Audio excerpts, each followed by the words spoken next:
came back to Henry IV, and Henry IV appointed him to the hydrographic department. Now, is he a royal hydrographer? Probably not, but he is in the hydrographic department, and he reports to Henry IV all that he has seen from 1598 to 1601, and provides Henry probably with the ideas of expanding and developing a colonial empire.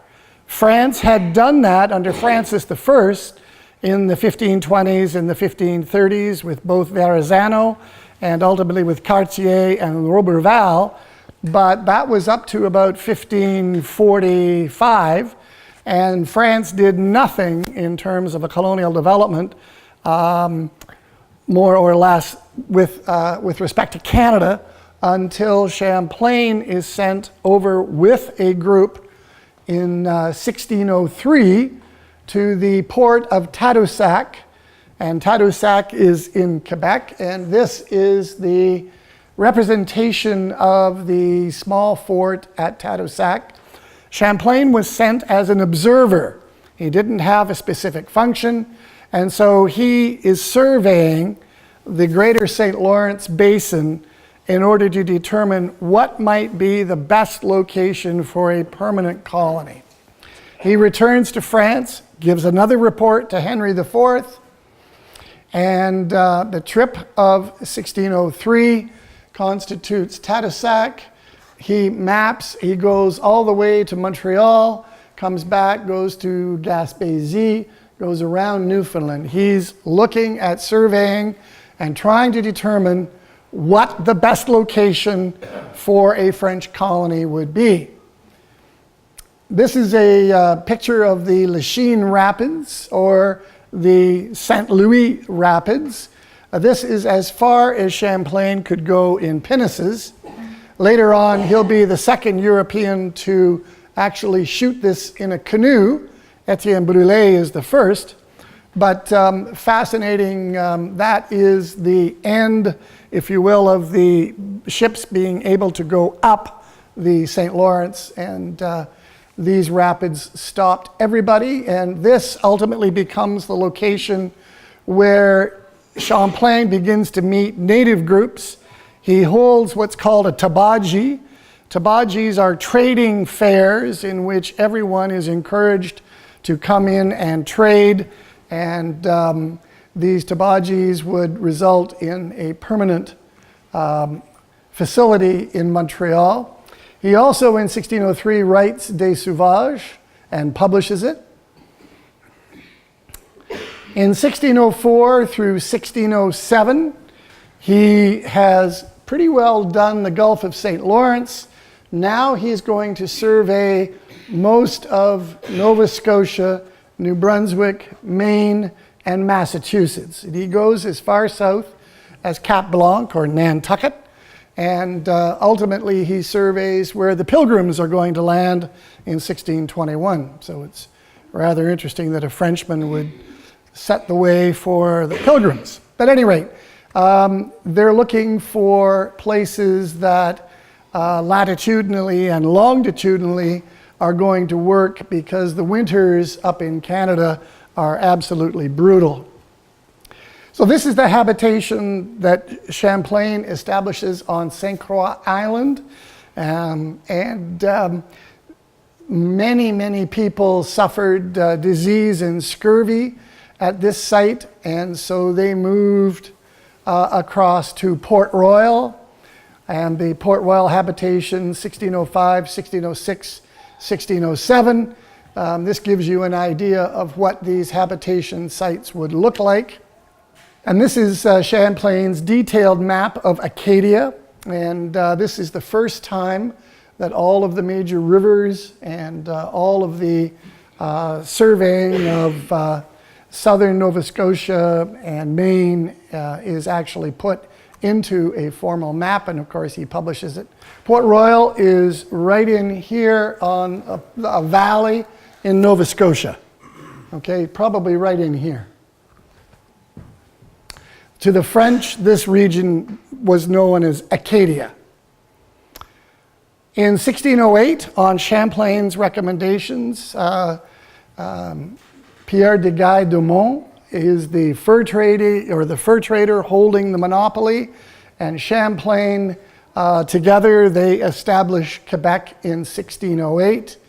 And here he is purportedly looking at drawings and trying to figure out how to develop the fur trade, make really good relationships with the natives, establish treaties. Just a few comments on the fur trade. The fur trade is much more than just the central beaver pelts that you see here. Lynx, marten, mink, seal, as well as caribou, elk, deer, bear, fox, a whole range of furs were traded. Also feathers. What a lot of people don't realize is the furriers would take the pelt or pelts and create apparel products, and then they would be improved by the haberdashers, and the haberdashers would add bands, silk, buttons, feathers to improve, if not double or triple, the value of a hat. So this is making beaver hats in Paris from a lithograph, and you can see the various styles of hats.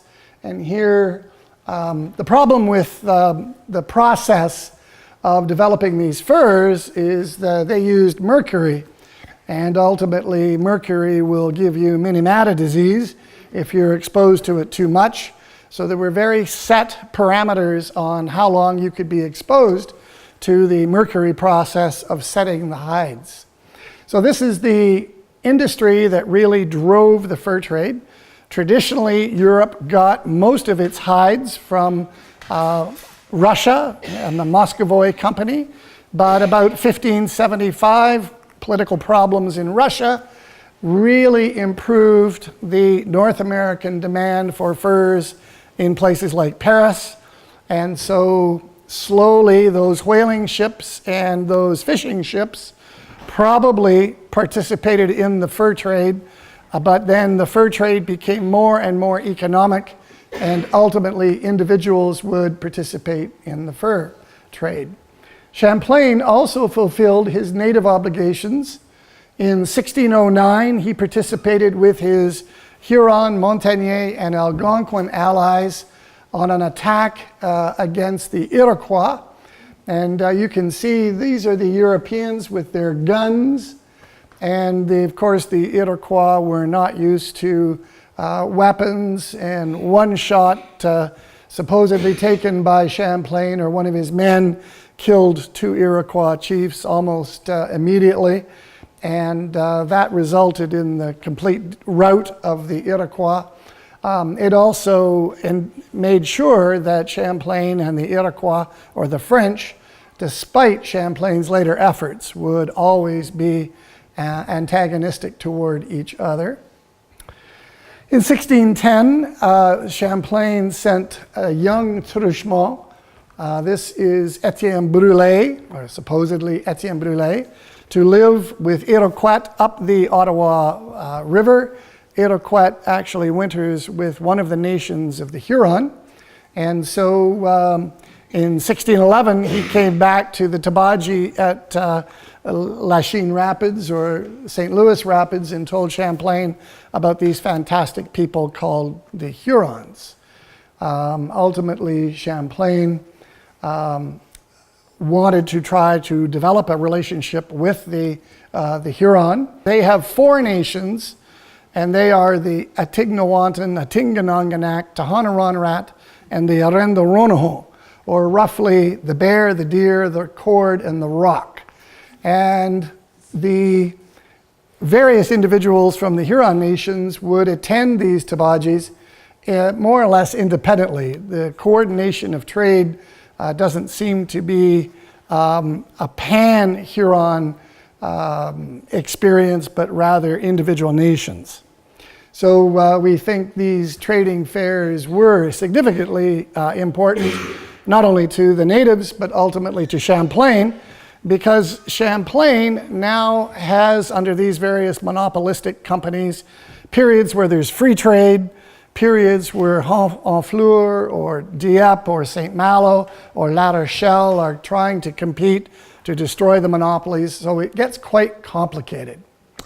Also in 1610, Champlain, the 17th of December, marries by a prearranged marriage, Hélène Boulle, and Hélène is 12 years old. And Sam, if you can do the quick math, I think he's about 36.